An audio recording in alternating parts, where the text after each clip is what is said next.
Hello friends, ये जो मेरा आर्टिकल है ये आज इनकलाब में पब्लिश हुआ है 24 सितंबर 2020 को।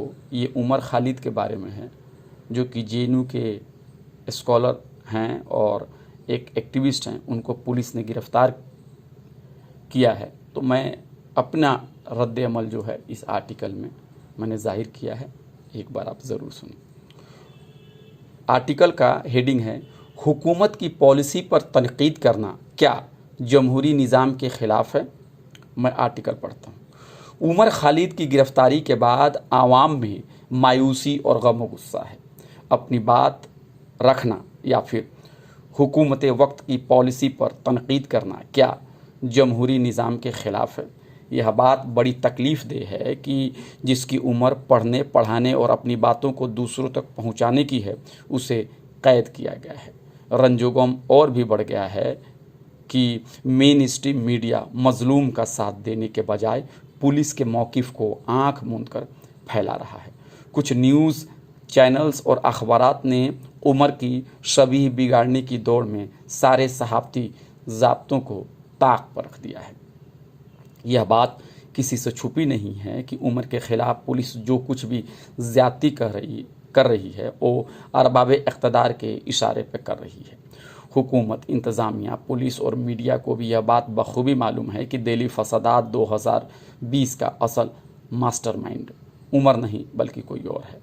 मुस्लिम मुखालिफ दिल्ली फ़िरका वाराना फसादात के दौरान जिन लोगों ने इश्तियाल अंगेज़ी से काम लिया, उनको हर तरह के तहफ़्फ़ुज़ात फराहम किए गए हैं। जिन गुंडों ने पुरअमन तरीके से शहरियत कानून के ख़िलाफ़ मुज़ाहरा करने वाले लोगों को मारा और पीटा, उन्हें आज हिंदुओं का बड़ा लीडर और देशभक्त बनाकर पेश किया जा रहा है। वहीं दूसरी तरफ उमर और दीगर CAA मुखालिफ मुजाहिरीन को खलनायक बनाया जा रहा है।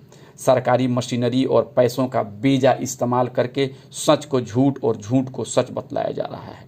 जो कातिल हैं उन्हें बचाया जा रहा है और जो मकतूल हैं उन्हें कातिल कहा जा रहा है। दूसरे अल्फाज में कहें तो उमर खालिद, मीरान हैदर, शर्जील इमाम और दीगर मुस्लिम तलबा को दानिस्ता तौर पर फंसाया जा रहा है और उन्हें कुर्बानी का बकरा बनाया जा रहा है। उनके ख़िलाफ़ UAPA जैसा काला कानून लगाया जाना इस बात की अलामत है कि मुल्क की कमान गलत हाथों में चली गई है। इंसानी हुकूक़ के माहिरीन का कहना है कि UAPA का ज़्यादातर इस्तेमाल रियासत अपने नाक़दीन को कुचलने के लिए करती है। अगर आपका ताल्लुक़ मुस्लिम और दीगर महरूम तबक़ात से है तो आपके ख़िलाफ़ UAPA लगने के ख़तरे मज़ीद बढ़ जाते हैं। गौरतलब बात यह है कि इस काले कानून में ज़मानत मिलना बहुत ही मुश्किल होता है। तभी तो JNU का ही एक और तालिब इल्म शर्जील इमाम UAPA दफ़ा के तहत कई महीनों से जेल में बंद है। यही नहीं, इस दफ़ा के तहत किसी भी मुलजिम को दहशतगर्द करार दिया जा सकता है और उल्टे मुलजिम पर यह जिम्मेदारी थोप दी जाती है कि वह ख़ुद को बेकसूर साबित करे। इतना ही नहीं, इंसाफ की रूह के ख़िलाफ़ UAPA केस में पुलिस के सामने दिए गए इकबालिया बयान को कोर्ट में सबूत के तौर पर पेश किया जा सकता है। दूसरे सारे मामलों में सिर्फ अदालत में ही दिए गए बयान की ही अहमियत होती है, क्योंकि पुलिस ज़ोर ज़बरदस्ती किसी से भी कैसा भी बयान ले सकती है। इख्तिसार यह है कि कानून किसी मुलजिम के इंसानी हुकूक़ को गस्ब कर लेता है। अगर UAPA जैसा कानून मुल्क में नाफिज है तो समझ लीजिए कि यहाँ जमहूरियत ख़तरे में है। माजी में भी ये देखा गया है कि इंसदादे दहशतगर्दी के नाम पर बहुत सारे कानून बनाए गए, मगर सबका इस्तेमाल इक़्तिदार में बैठे हुए लोगों ने अपने नाक़दीन को खामोश करने के लिए किया।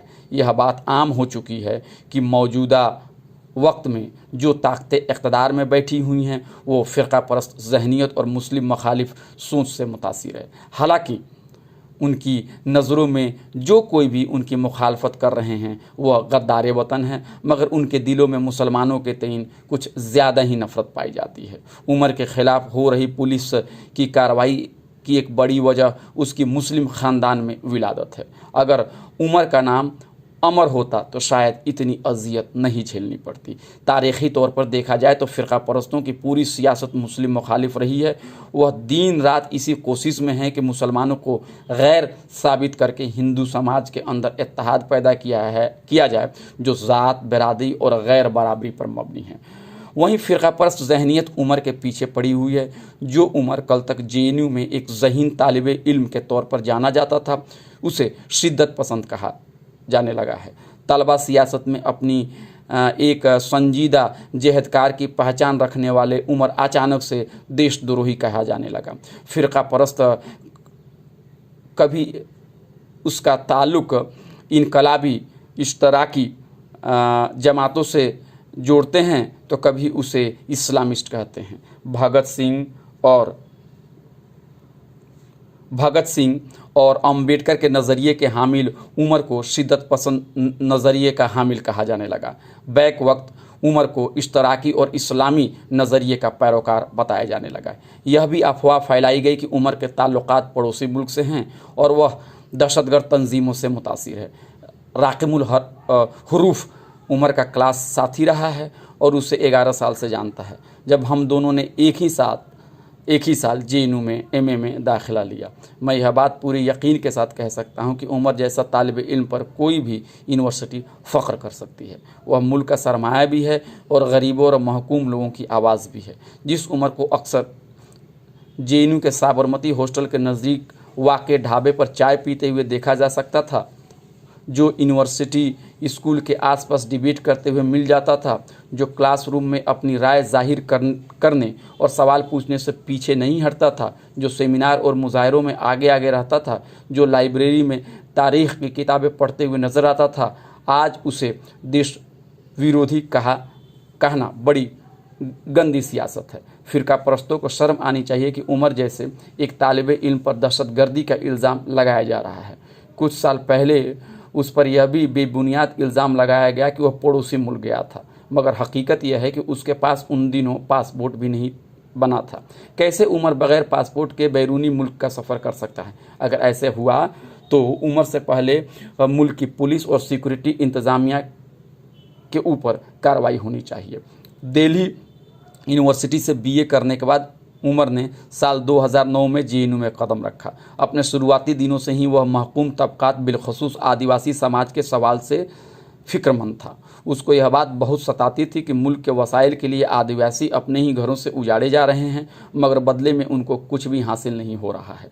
न तो उनको साफ़ पानी ही मैसर है और ना ही उनको सरकार रोटी, कपड़ा और मकान ही दे पा रही है। उल्टा वह पुलिस की गोली के शिकार बन रहे हैं। जो बच भी जाते हैं वो शहरों में अमीरों के घरों में और होटलों में नौकर बनने के लिए मजबूर हैं। इन सवालात उसके ये सवालात सिस्टम के तल्ख हक़ाइक़ को सामने लाते थे। यह सब सरकार को पसंद न थी। हालांकि वह अपनी मेहनत से झारखंड के आदिवासियों के मौजू पर PhD मकाला लिखने में कामयाब हो गया, मगर इस बीच सरकार उसे खामोश करने के लिए एक के बाद एक साजिश करती रही। JNU में देश से गद्दारी करने का इल्ज़ाम इसी गेम प्लान का हिस्सा था। सरमायादारों की तिजोरी भरने और प्रोपेगेंडे को अमल में लाने के रास्ते में उमर और उसके जैसे दीगर नौजवान बड़ी रुकावट है। उमर को टारगेट इसलिए भी किया जा रहा है ताकि मुस्लिम नौजवानों के अंदर एक खौफ का माहौल पैदा किया जाए, ताकि कोई भी पब्लिक में अपनी बात रखने से पहले कई बार सोचे। यह भी याद रखने की ज़रूरत है कि फ़िरका परस्त ताकतें रोज़े अव्वल से ही मजहबी अक़लियतों के ख़िलाफ़ रही हैं।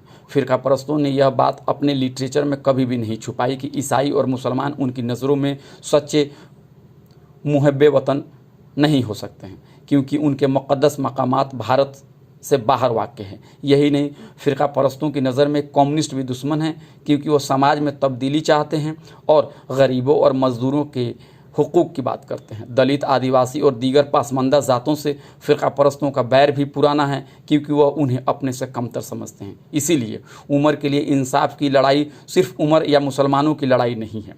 असल मानों में यह लड़ाई तमाम जमहूरियत पसंद और मज़लूम तबकात की लड़ाई है। उमर की सियासी फ़िक्र भी यही रही है कि फ़िरका परस्त ताकतों के ख़िलाफ़ सेकुलर और जमहूरी ताकतों का एक बड़ा इत्तेहाद बनाया जाए।